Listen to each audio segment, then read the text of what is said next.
Bom dia, 4 de setembro de 2024, quarta-feira, Brasília, Distrito Federal, Brasil. Mais um vídeo da série Deus, um delírio. Deus, um delírio. Livro escrito por Richard Dawkins. Esse, o 63º vídeo. 63 vídeos até agora. Estamos aqui fazendo um estudo por completo deste maravilhoso livro. Começamos, obviamente, estudando tudo o que está escrito na capa, na contracapa, entramos no livro e estamos hoje na página 30, nas páginas 30 e 31. Estamos ainda no prefácio. São 10 capítulos. São 10 capítulos. Não chegamos ainda nem ao primeiro ainda. Entendeu? Então estamos no prefácio, nas últimas páginas do prefácio, 30 e 31. Nessas páginas, o Dawkins faz ali agradecimentos a várias pessoas que participaram da elaboração do livro dele. Agradecimentos. Mas ali ele faz uma referência ao documentário produzido por ele, escrito por ele e narrado por ele. E esse documentário está no YouTube. O link para que você assista a esse comentário aqui abaixo. Clique e veja o documentário com 90 minutos. No YouTube, com o título A Raiz de Todo o Mal? A pergunta, o documentário. Então, já que ele citou esse documentário na página 30, ainda no prefácio, então estamos analisando aí, estou trazendo os principais trechos do documentário para que você conheça. Entendeu? Então vamos aqui a mais um vídeo. Vamos lá. Acima, Richard Dawkins. Vamos à esquerda, a letra A. Aí o documentário, né? Na página 30 do livro Deus, um delírio, ele fala sobre o documentário aí, escreve sobre o documentário. E aí o título em inglês, Rochefoucauld, a pergunta, a interrogação. Rochefoucauld, e em português, raiz de todo mal? Será que a religião é a raiz de todo mal? A pergunta, mesmo sendo uma pergunta, o Dawkins foi contra esse título aí. Ele diz que a religião não é a raiz de todo o mal, de todos os males, entendeu? Então ele foi contra o título, só que o título é uma escolha da emissora de televisão. Esse documentário foi lançado em 2006, em janeiro. Duração 90 minutos. Ele foi lançado inicialmente para a televisão britânica, lá na Inglaterra, no Reino Unido. Entendeu? E esse documentário está no YouTube. Aqui abaixo, no link do meu canal, você tem acesso a esse documentário. Excelente, não perca, assista. Então, estamos aqui trazendo os principais trechos do documentário, para que você tenha conhecimento. E vamos aqui agora a mais um vídeo aí. Veja a letra B. Esse documentário tem duração de 90 minutos, ou seja, 1 hora e 34 minutos. O trecho do Dawkins, que ele escreve, que ele diz no documentário, e que será analisado agora, o trecho aí dele começa a partir de 1 hora, veja aí na letra B de bola à esquerda, começa a partir de 1 hora, 11 minutos e 54 segundos e termina logo 1 hora, 12 minutos e 12 segundos. Então, adiante o vídeo aí, o documentário, e começa a partir de 1 hora, 11 minutos e 54 segundos. você ouvirá o Dawkins dizendo o que está aqui. Então veja aí o que ele diz, entre aspas. A Bíblia não nos dá uma estrutura moral de vida? Ele está perguntando. A Bíblia não nos dá uma estrutura moral de vida? E aí ele responde, não, não. E ele continua, os textos sagrados têm origens incertas e se contradizem internamente. Olhando de perto, vemos um sistema moral que qualquer pessoa civilizada de hoje consideraria venenoso. Eis aí o trecho de Richard Dawkins. Ele está fazendo a pergunta aí, a Bíblia não nos dá uma estrutura moral de vida? A pergunta aí, por quê? Porque muitos religiosos, padres e pastores evangélicos dizem aos fiéis que a Bíblia é um manual de bons costumes, de costumes maravilhosos. E os fiéis acreditam. Eles acreditam, porque eles não estudam a Bíblia. Eles não estudam o mundo antigo. Eles não estudam a sociedade hebraica, Velho Testamento, que não é velho para os judeus. Eles não estudam o Novo Testamento, que são textos cristãos. Então, padres e pastores evangélicos dizem aos fiéis que a Bíblia é um exemplo de bons costumes, é um manual maravilhoso, que você deve ir à Bíblia, que ela é um guia para os bons costumes. Isso é mais uma falsidade. E é o que diz o Dawkins aí. Ele pergunta, a Bíblia não nos dá uma estrutura moral de vida? Ele diz, não. E ele está certíssimo. E ele diz, os textos sagrados têm origens incertas e se contradizem internamente. Olhando de perto, vemos um sistema moral que qualquer pessoa civilizada de hoje consideraria venenoso. Ele está dizendo aí que, veja abaixo, à esquerda, Bíblia, os textos da Bíblia, os livros da Bíblia, ele diz, têm origens incertas, correto. Ele diz, estão repletos de contradições, correto. E ele diz que o sistema moral que está na Bíblia, a moralidade que está na Bíblia é uma moralidade precária, que qualquer pessoa civilizada de hoje, aqui no Brasil, por exemplo, qualquer pessoa civilizada de hoje, se houvesse esses costumes da Bíblia hoje, uma pessoa civilizada acharia isso venenoso, entendeu? Contaminoso.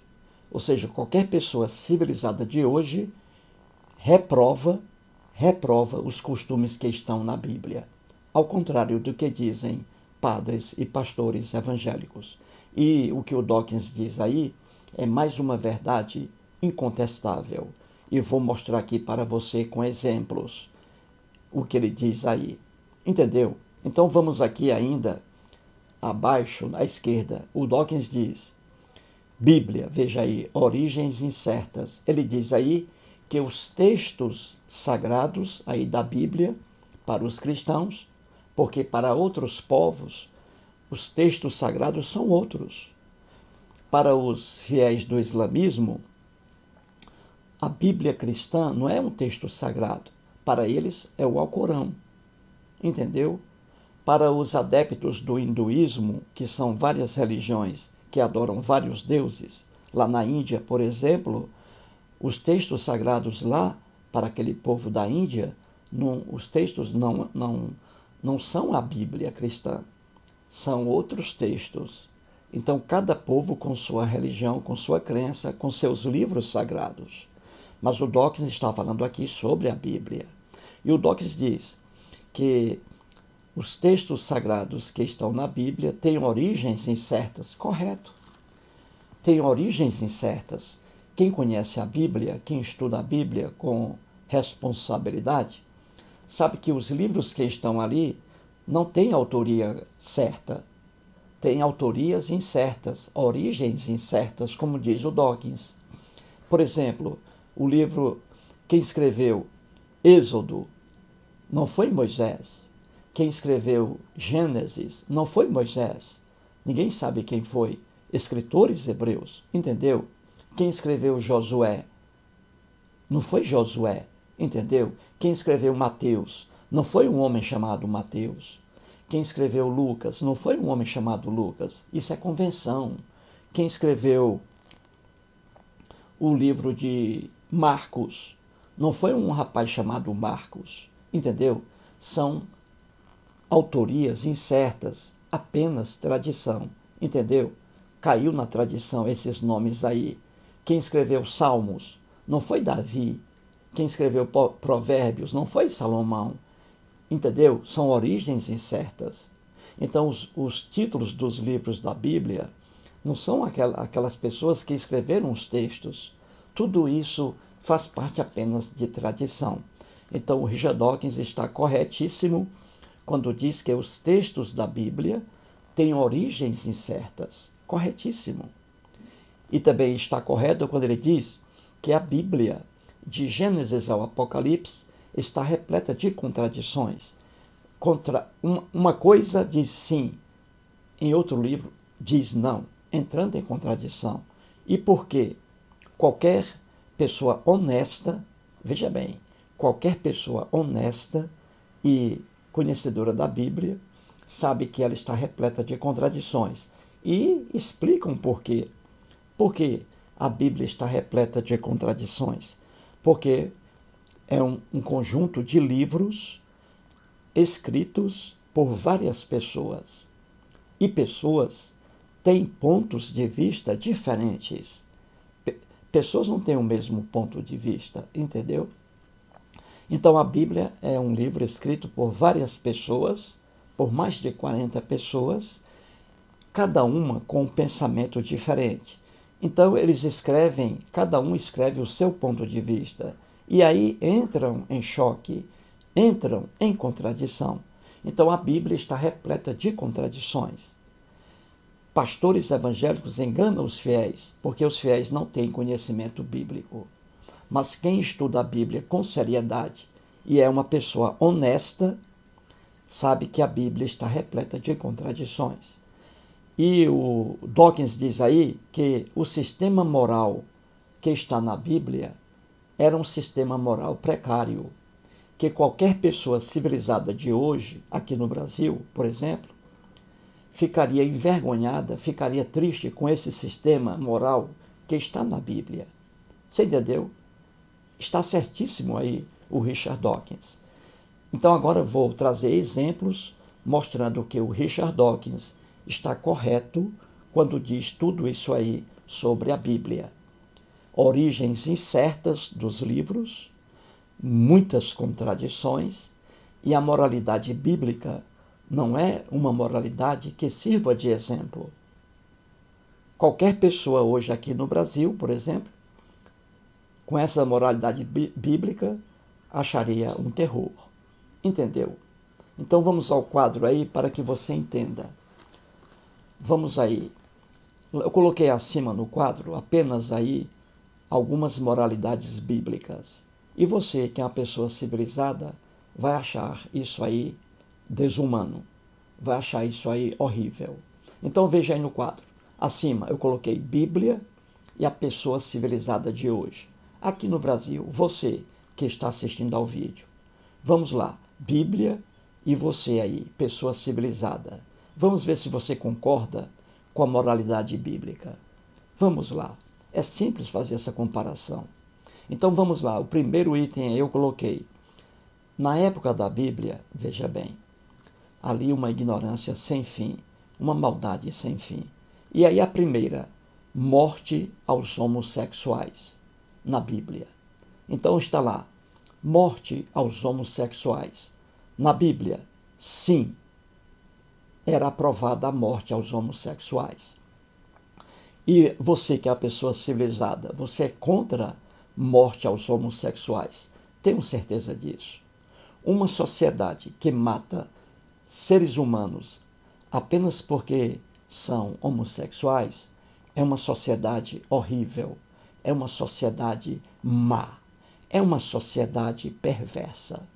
Então, qualquer pessoa civilizada se choca diante de um costume em que é normal matar homossexuais. A Bíblia. Então, você vê que essa norma na Bíblia, isso aí não é uma norma de amor, não é uma norma de solidariedade. Entendeu? O segundo ponto aí, escravidão. Escravização de seres humanos. Que coisa horrível, não é? Impor trabalhos forçados e não remunerados a um ser humano. Prender o ser humano e submetê-lo à escravidão. É coisa horrível, não é, gente?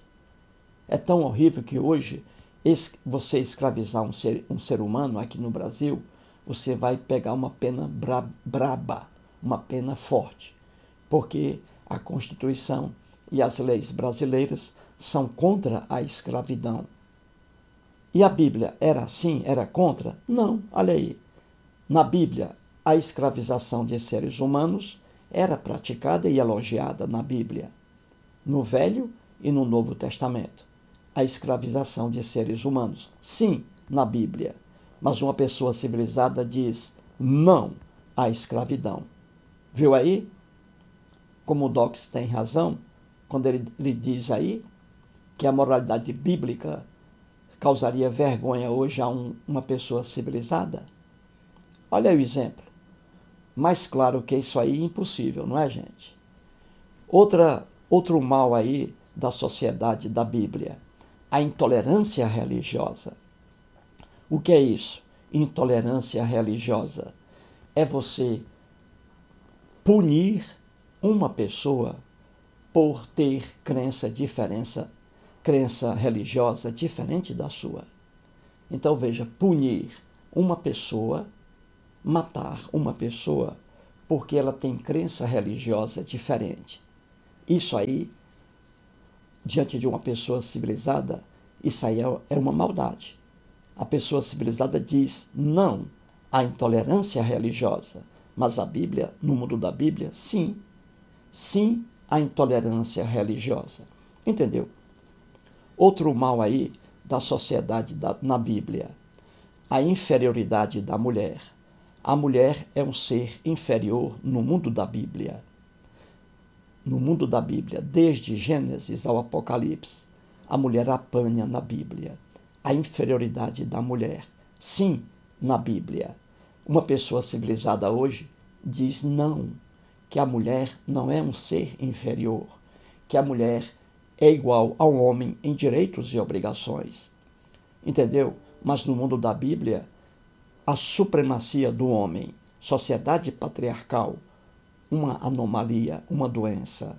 Então, na Bíblia, inferioridade da mulher, sim. Uma pessoa civilizada de hoje diz não à inferioridade da mulher. Entendeu? Outro mal aí na Bíblia que ninguém deve seguir, ódio a outros povos. Os hebreus escreveram a Bíblia, porque os hebreus ali são o dono da Bíblia, os hebreus, dentro da sociedade deles. Então, os hebreus, eles viviam isolados, não querendo se misturar a outros povos. Isso está na Bíblia, em cada passagem. Ódio a outros povos. Isso aí é a marca do povo hebreu. E muitos judeus hoje, já mostrei aqui, judeus assídicos, se isolam também de outras pessoas. Isso aí, consequência do texto bíblico, ódio a outros povos. Você vê ali o Deus hebreu, criado pelos hebreus, o Deus hebreu, mandando o povo hebreu partir para cima de outros povos, matando outros povos e não se unindo a eles. Você vê isso abundantemente no Velho Testamento. Ódio a outros povos. Então, sim, a Bíblia diz sim, devemos odiar outros povos. Uma pessoa civilizada de hoje diz não, isso é um absurdo, não devemos odiar outros povos. O brasileiro diz, não devemos odiar os argentinos, são irmãos também. Correto, correto. Mas isso não era no mundo da Bíblia. Viu aí? Vingança. Qualquer pessoa é contra a vingança, não é? As leis brasileiras são contra a vingança. Ninguém pode fazer justiça com as próprias mãos. É contra a vingança a lei brasileira. Uma pessoa civilizada deve ser contra a vingança. A Bíblia não.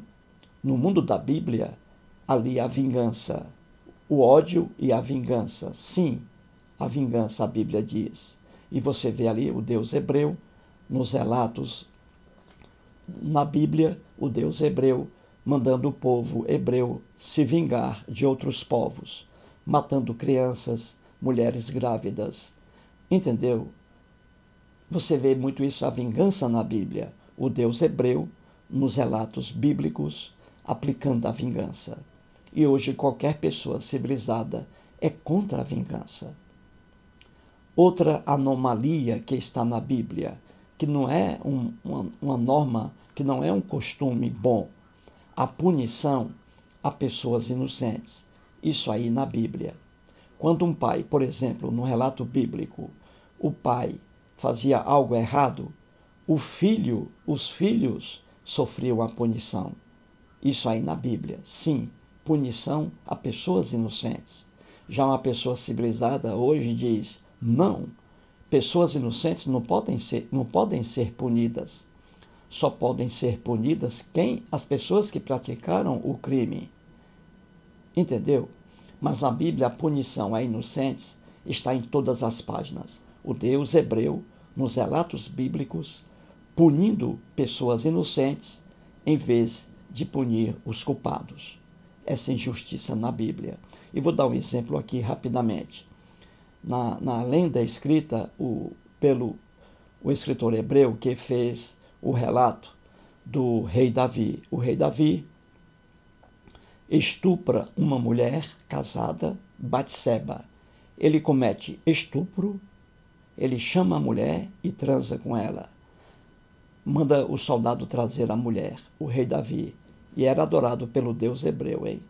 Por favor, não ria, que isso aqui é um vídeo sério. Então o rei Davi manda os soldados trazerem a mulher casada. Ele sabe que ela é casada. Ele estupra a mulher e comete também adultério. Na época, a pena de morte para os adúlteros. Só que Davi não foi punido. Entendeu? Era rei, estava acima das leis. E Deus, que devia punir o rei Davi, não puniu. Deus puniu a criança que nasceu do adultério. O rei Davi engravidou a mulher, adulterou com ela, engravidou. E esse filho que nasceu, o Deus hebreu, o Deus da Bíblia, matou a criança, em vez de matar o autor do crime, o pai, Davi, matou a criança, o Deus hebreu. Viu aí? Punição a pessoas inocentes. A Bíblia diz sim. Nós, pessoas civilizadas, dizemos não, não. Só pode ser punido quem praticou o crime. E tortura, veja aí. Qualquer pessoa civilizada de hoje é contra a tortura, diz não à tortura. Pessoa civilizada. A Bíblia sim. A propaganda maior do cristianismo, qual é? É o inferno e o céu, não é isso? Quem acreditar em Jesus vai para o céu. Quem não acreditar em Jesus, aí Jesus diz tortura eterna no fogo do inferno, para apenas quem não aceitar a Jesus como seu salvador pessoal. E os cristãos ainda dizem que o cristianismo é uma religião de amor. Eles não sabem o que é a palavra amor, eles não conhecem. Então Jesus, no Novo Testamento, nos 4 evangelhos, Jesus instituiu a tortura eterna, pior ainda, eterna, para simplesmente aquela pessoa que não crer nele. Isso não é horrível? É. E aí está na Bíblia, sim. A pessoa civilizada diz não. E outra coisa, a divisão familiar na Bíblia era grande. E aí no Novo Testamento temos com Jesus, no Novo Testamento, Jesus fazendo propaganda contra a união familiar. E aí temos a divisão familiar. Então, na Bíblia, a divisão familiar, na Bíblia, com Jesus ali propagando contra a união familiar. E a pessoa civilizada de hoje é a favor da união familiar. Qualquer pessoa civilizada. Só que Jesus não era a favor da união familiar. E aí sim, para a divisão familiar. Vou dar aqui 2 exemplos em relação a Jesus. Então vamos aqui. Em Marcos, no Evangelho de Marcos, veja bem, Evangelho de Marcos, capítulo 10, vou ler aqui, capítulo 10 de Marcos, versículos 29 e 30. Vou ler aqui Jesus contra a união familiar. Jesus diz assim, veja, diz assim, tornou Jesus, em verdade vos digo que ninguém há que tenha deixado casa, ou irmãos, ou irmãs, ou mãe, ou pai, ou filhos, ou campos, por amor de mim e por amor do Evangelho, que não receba já no presente o cêntuplo de casas, irmãos, irmãs, mães, filhos e campos com perseguições. E, no mundo por vir, a vida eterna. Veja aí Jesus propagando contra a união familiar. Jesus dividindo a família. Jesus diz aqui que aquela pessoa que tiver deixado casa, esposo, um esposo tiver deixado a esposa, tiver deixado os filhos, por nome de Jesus, em nome de Jesus, se houver uma briga na família e o homem ali deixar a família, abandonar a família, porque a esposa não aceita Jesus, então o homem ele tem que deixar a família, porque se ele abandonar a família, quando ele morrer, ele vai para o reino dos céus, porque deixou a família em nome de Jesus. Entendeu? Isso que é propaganda contra a união familiar. Entendeu? Outro exemplo aqui, só para fixar. Estou aqui em Lucas. Em Lucas, capítulo 14, versículo 26. Veja o que Jesus diz. Se alguém vem a mim e não aborrece a seu pai, e mãe, e mulher, e filhos, e irmãos, e irmãs, e ainda a sua própria vida, não pode ser meu discípulo. Ouviu aí?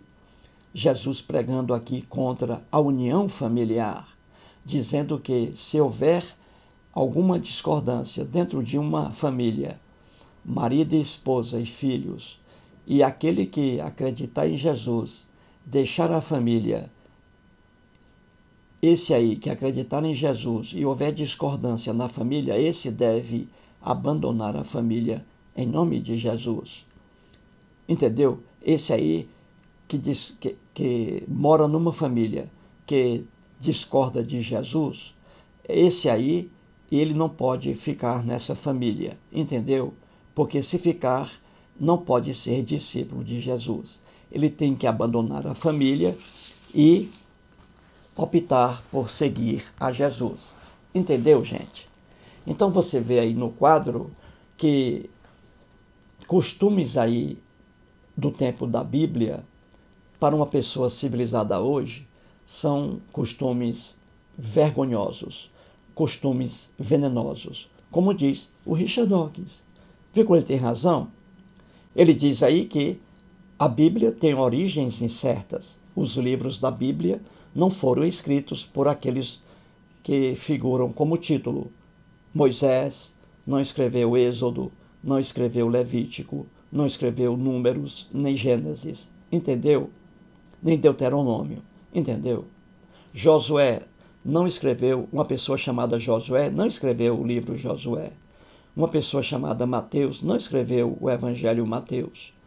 São pessoas anônimas, incertas. Por isso aí o Dawkins diz, origens incertas. A Bíblia está cheia de contradições. Qualquer estudioso sério da Bíblia sabe disso.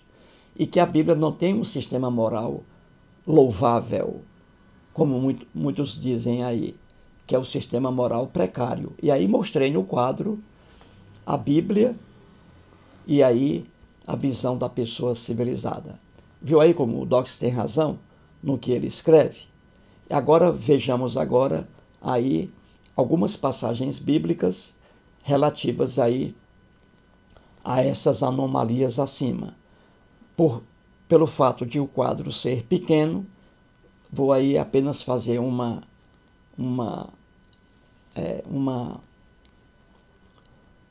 vou apenas fazer aí um resumo, né? Um resumo breve. Então vamos aí. Veja aí no centro, vamos lá. Escravidão, escravização de seres humanos. Isso em toda a Bíblia. Uma coisa deplorável. Então temos aí, você vê, Levítico, no livro de Levítico, capítulo 25, versículo 44. Diz assim: quanto aos escravos ou escravas que tiverdes, virão das nações ao vosso derredor. Delas comprareis escravos e escravas. Aí a prova de que os hebreus mantinham escravos. Escravização de seres humanos, comprando seres humanos aí de outras nações, ou seja, de outras localidades ali vizinhas. A escravidão na Bíblia, coisa repugnante. Qualquer pessoa civilizada hoje vomita diante da escravização de seres humanos. Entendeu? Agora, no Novo Testamento, texto aí atribuído ao Paulo de Tarso, em Efésios, veja aí abaixo no centro, em Efésios, texto de Paulo atribuído a Paulo de Tarso, hein? Capítulo 6, versículos 5 a 9, você vê ali o elogio dele à escravização de seres humanos. E aí, no versículo 5, ele diz assim, Paulo de Tarso: quanto a vós outros, servos, ou seja, escravos, obedecei a vosso Senhor. O Paulo aí de Tarso, dando conselhos aos escravos daquela época, dando conselhos para que os escravos obedecessem aos proprietários dele. Essa palavra aí, vosso Senhor, nada tem a ver com os escravos obedecendo ao Deus hebreu, a Jesus. Não. Aí, o conselho do apóstolo Paulo para os escravos obedecerem aos donos deles, aos proprietários deles.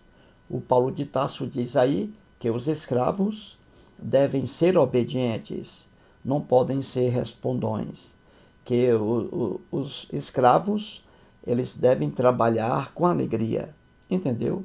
Para seu proprietário. O elogio à escravidão, coisa que é repugnante para uma pessoa civilizada. Viu aí como o Dawkins disse o correto no texto dele?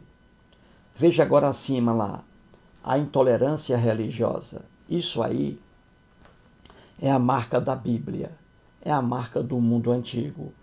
A intolerância religiosa, a não aceitação de que pessoas tenham crenças religiosas diferentes. Então, esse mal aí é a marca da Bíblia. Isso é um bom costume? Horrível costume. Uma pessoa civilizada fica indignada diante disso aí. Um mundo cruel. Então, a intolerância religiosa é a marca da Bíblia. Veja lá acima à direita, Êxodo, capítulo 20, versículo 3.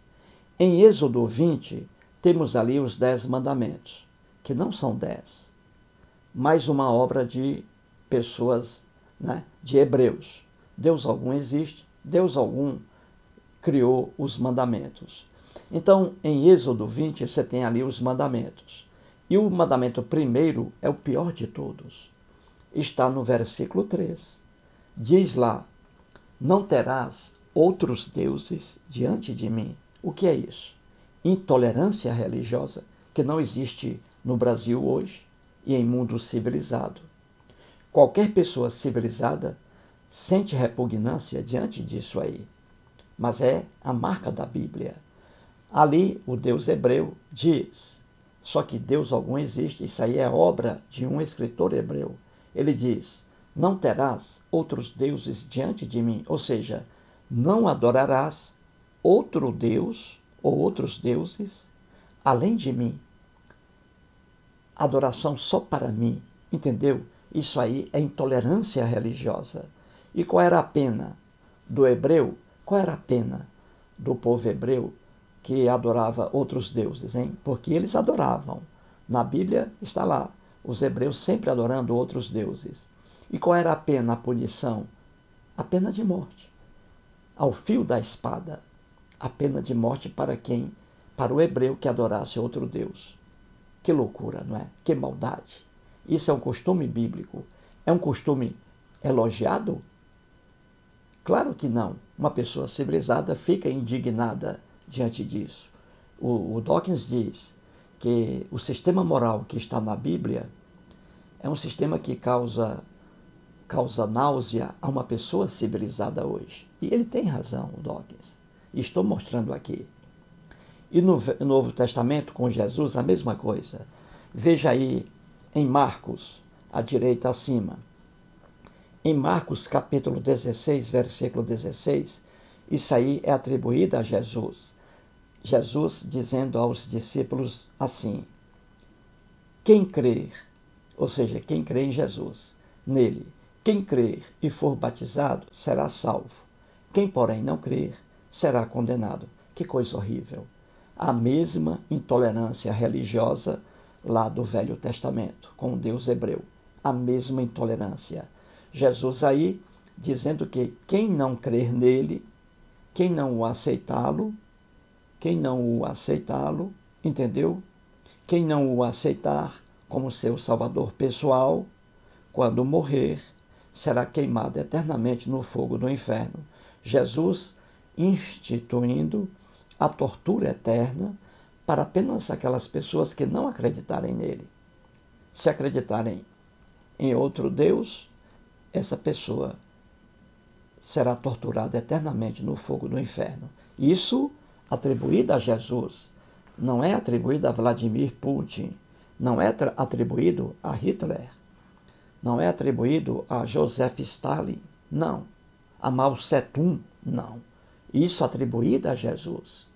Jesus mandando para a tortura eterna simplesmente uma pessoa que não acredite nele. Veja que coisa horrível. Isso, costume bíblico.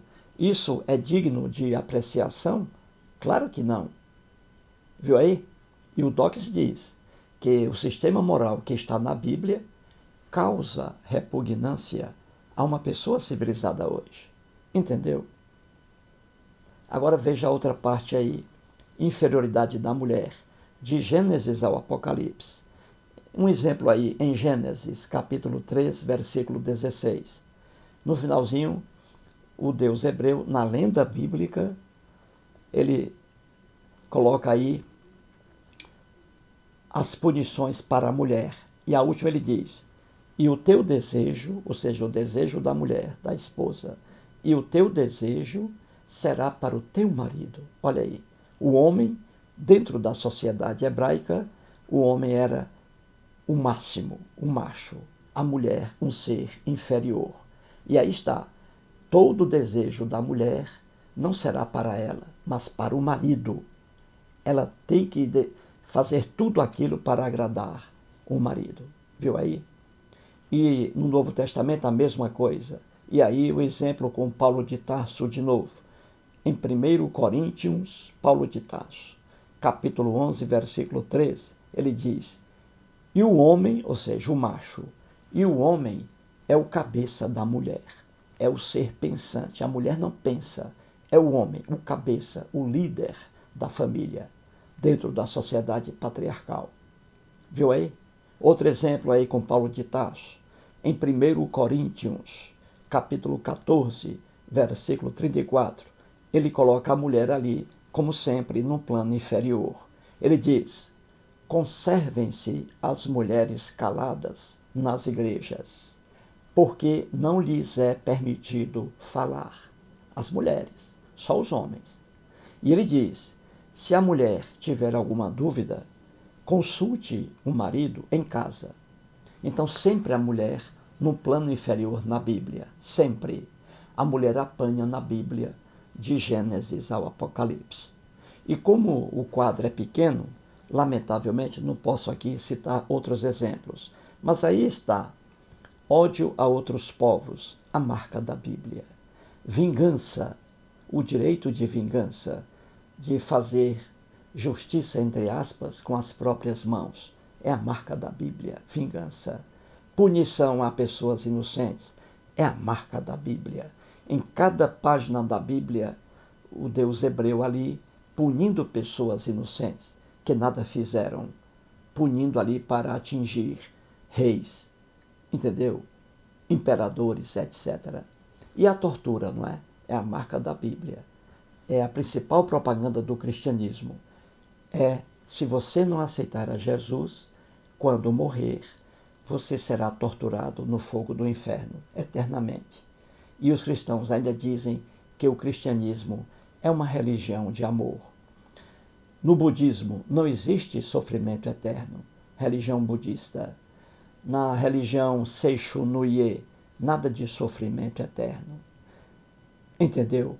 Nada de sofrimento eterno. No hinduísmo, religião grande, hinduísmo, na Índia, com vários deuses, as pessoas acreditando em várias divindades, não existe sofrimento eterno para ninguém. Mas o cristianismo traz o sofrimento eterno, a tortura. Imagine Jesus vamos aqui fazer um quadro figurado. Imagine Jesus chegando hoje à Terra, ao Brasil aqui. Jesus teria uma grande decepção, porque a tortura que ele pregava para aqueles que não acreditavam nele, a tortura hoje é considerada um crime hediondo. Você não pode torturar ninguém num regime democrático. Aqui no Brasil, você não pode torturar ninguém. Você pega o maior criminoso do Brasil, pode pegar o maior criminoso. Ele vai preso, está na penitenciária, mas não pode ser torturado. Não pode sofrer agressão física alguma. A pena do condenado é apenas a prisão, entendeu? Nos presídios e penitenciárias no Brasil e em países civilizados. A punição é apenas a restrição de liberdade. O preso não pode sair. Essa é a pena. Ninguém pode torturar um preso, por mais cruel que ele seja. Isso é amor. Isso é um sistema de amor. Você não pode torturar. A tortura é crime hediondo no Brasil. Então, se Jesus voltasse hoje à Terra, ele teria uma grande decepção, Jesus. Veria que a tortura que ele pregava, e veja pior, para quem não acreditasse nele, aqui no Brasil não existe tortura nem para criminosos, muito menos para quem não acredita no Lula, entendeu? Então você vê que a Bíblia não é um manual de bons costumes, como dizem padres e evangélicos, enganando os fiéis. Você tem que estudar a Bíblia com seriedade, no sentido da sociologia bíblica. O mundo da Bíblia era um mundo que ninguém quer para si. Essa é a verdade. E mostrei aqui. Então, parabéns novamente ao Richard Dawkins, no trecho dele aí. Vou ler de novo. Ele diz: a Bíblia não nos dá uma estrutura moral de vida? Ele faz a pergunta. E ele responde: claro que não. Ela não dá uma estrutura moral de vida. E ele diz: os textos sagrados que estão na Bíblia têm origens incertas. Correto. E ele diz: e são livros que entram em contradição. Correto. E ele diz que o sistema moral que está na Bíblia causa repugnância a qualquer pessoa civilizada de hoje. Tudo isso aí, a mais pura verdade. Entendeu, gente? A mais pura verdade. Mais um vídeo e muito. Obrigado.